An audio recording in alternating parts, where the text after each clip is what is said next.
বেলেগে মন কৰি আছিলোঁ হঠাৎ এদিন ঘটনা এটা ঘটি গ'ল আজি কিছুদিনৰ কথা তেতিয়াই মই কিমান বছৰ আগত তাত ছোৱালী পঢ়ালোঁ ল'ৰা ছোৱালী পঢ়াইলোঁ এদিনে কেঁচুৱাকে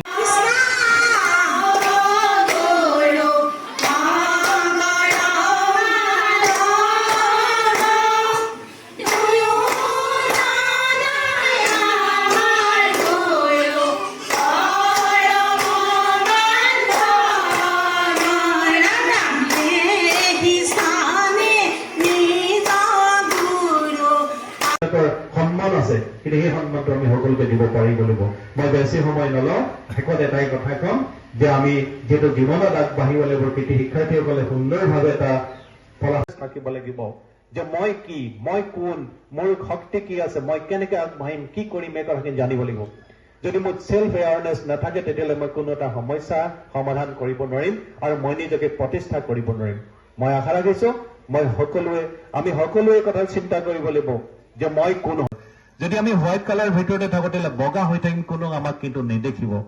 গতিকে আমি প্ৰকৃততে কি মই ইণ্টাৰ পাৰ্চনেল কি আৰু মোৰ এক্সট্ৰা পাৰ্চনেলিটি কি মই দুইটা কথাই যাতে মই সকলোকে এক কৰি দেখাব পাৰো এইটো কাৰণে এক হ'ব লাগিব যে আমাৰ গুৰুজনাই কৈছে যে বাহিৰে ভিতৰে এক হ'ব লাগিব তেৱেহে আমাৰ ভকতি সিজিব বুলি কৈছে যদি আমি এক হ'ব পাৰো তেতিয়াহ'লে আমাৰ ভকতি সিজিব মানে আমি যিটো কাম কৰিব বিচাৰিছো যিটো ৰাস্তাত যাব বিচাৰিছো সেই ৰাস্তাটো আমি সফলতা লাভ কৰিব পাৰিম এতিয়া আমি নিজক লৈ সদায় সচেতন থাকিব লাগিব সচেতন হ'ব লাগিব সেলফ এৱাৰ হ'ব লাগিব চাংমাই তেওঁ অতি কষ্টৰে একদম চুকৰ পৰা যি অৱস্থা চাংমাই বৌচুমি চাংমাই প্ৰদান কৰিছে নিমলীয়া গাঁৱৰ সমাজকৰ্মী তথা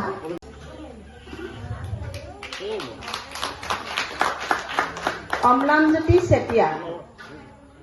অম্লানজ্যোতি ৰাজশ্ৰী চাংমাই তেওঁ প্ৰথম শিক্ষকে নপঢ়াও বুলি মাকলে এখন চিঠি লিখিছিলে যে চিঠিখনত লিখি দিছিলে যে আপোনালোকৰ ল'ৰাজনক স্কুললৈ আৰু পঠিয়াব নালাগে মাজুলী ফালে ব্ৰহ্মপুত্ৰ চাপৰি ফালে তেওঁ ককিলামুখত বাস কৰিছিলে এই 16 বছৰীয়া যুৱকজন এতিয়া আমাৰ ইয়াত অনুভৱ কৰা নাই আমি বানপানীৰ উপদ্ৰৱটো কিন্তু কিছুমান ঠাইত কি হয় বানপানীয়ে কি কৰে চন কৰে গোটেইবোৰ হয়নে সম্পত্তি শস্য আদি কৰি সকলো চন কৰে তেনে ঠাইতে এই যুৱকজন বাস কৰিছিলে আৰু এবাৰ কি হ'ল এই বানপানী যেতিয়া গোটেইখন ধুৱাই নিছিলে বানপানীয়ে তেতিয়া তেওঁ সেই চৰণঞ্চলত তেওঁ খোজকাঢ়ি গৈ আছিলে মানে আমাৰ তেনেধৰণে বহুতো দিৱস পাতে আচলতে এটা সজাগতা সৃষ্টি কৰিবলৈ কিন্তু এনে নহয় যে বিশ্ব পৰিৱেশ দিৱসৰ দিনাহে আমি এটা গছ পুলি ৰুব লাগে আমি সদায় পৰিৱেশ সচেতন হ'ব লাগে সদায় এই পৰিৱেশ আমি বিশুদ্ধ কৰি ৰাখিব লাগে প্ৰদূষণমুক্ত হ'ব লাগে আজি এই 2024 চনৰ বিশ্ব পৰিৱেশ দিৱসৰ এটাই থিম আমাৰ আৱাৰ লেণ্ড আৱাৰ ফিউচাৰ এই বাইদেৱে মোক কাষতে থাকি এই কথাষাৰ ক'লে আৱাৰ লেণ্ড আৱাৰ ফিউচাৰ বেলেগ একো ভাবিবলগীয়া নাই আমাৰ যদি এই মাটি নাথাকে এই পৃথিৱীখন এনেধৰণে নাথাকে আমাৰ ভৱিষ্যত আছে জানো আমাৰ ফিউচাৰ আছে জানো কেতিয়াও নাই নিশ্চয়কৈ নাই আৰু এই কথাটো উপলব্ধি কৰিছিলে এতিয়া নহয় 2000 ওলাইছে ক্ষমা কৰিব 1972 চনতে বাকী সঁচাকে তোমালোকে ভালদৰে শুনিছা আৰু সেইখিনি যদি তোমালোকে অনুকৰণ কৰা নিশ্চয়কৈ এদিন সফল হ'বা গতিকে তিক্ত হ'লেও কিছুমান কথা সঁচা হয় আৰু উপযোগিতামূলক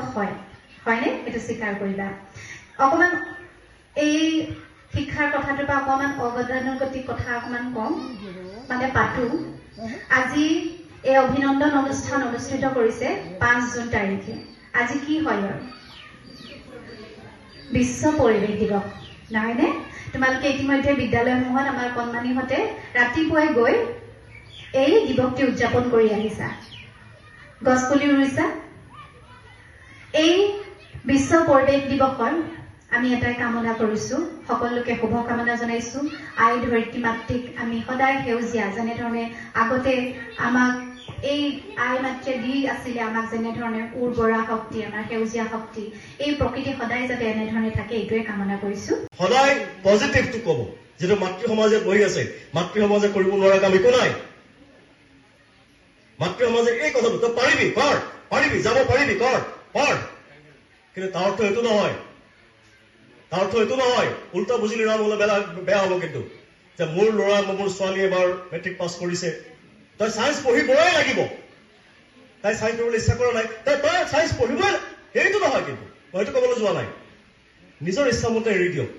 কি পঢ়িব নিজৰ, আপুনি মাত্ৰ তাহাঁতক এইটো মটিভেট কৰক, তই পাৰিবি কৰ,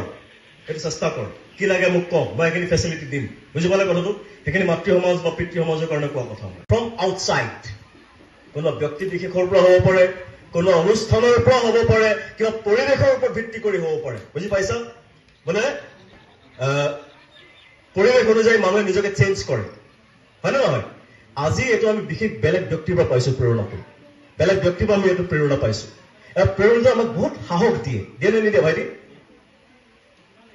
তই নোৱাৰো, এইটো কাম নোৱাৰো কৰিব। মই এটা সৰু এক্সাম্পল দিছো দেই, এইটো মই মেলা মিটিঙে কেতিয়াবা দিওঁ, সৰু এক্সাম্পল, সৰু সাধু এটা সৰু সাধু। দুটা ককাই ভাই আছিলে, বুজিছানে? দুটা ককাই ভাই আছিলে, ককায়েকৰ বয়স প্ৰায় 12-13 বছৰ হ'ব, ভায়েকৰ বয়স প্ৰায় 6 বছৰ, সৰু ল'ৰা আৰু ক্লাছ 1 মানৰ ল'ৰা। দুইটাই পথাৰত খেলি আছিলে, গৰু চৰাইও আছে, খেলিও আছে। ককায়েকে ক'লে বোলে ভাইটি আহ বল খেলো। বল খেলি আছে, ইটোৱে দলিয়াইছে, ইটোৱে দলিয়াইছে, সিটোৱে দলিয়াইছে। এটা সময়ত এই বলটো দলিয়াই থাকোতে পিছলৈ গৈ থাকোতে পথাৰখনৰ কাষত এটা সৰু কুঁৱা আছে, কিন্তু এটা বস্তু দিবলৈ পাহৰি গ'ল। তাত কি বস্তুটো পাহৰি গ'ল? গেছ, ইমাজিন কৰা, সেই বস্তুটো নাথাকিলে হোৱা নাই, নাইকিয়া হৈ থাকিলে। য়েছ, নিমখ। আজিও আমি নিমখৰ কাম কৰি আছো ইয়াত। নিমখ চাবলৈ গ'লে একেবাৰে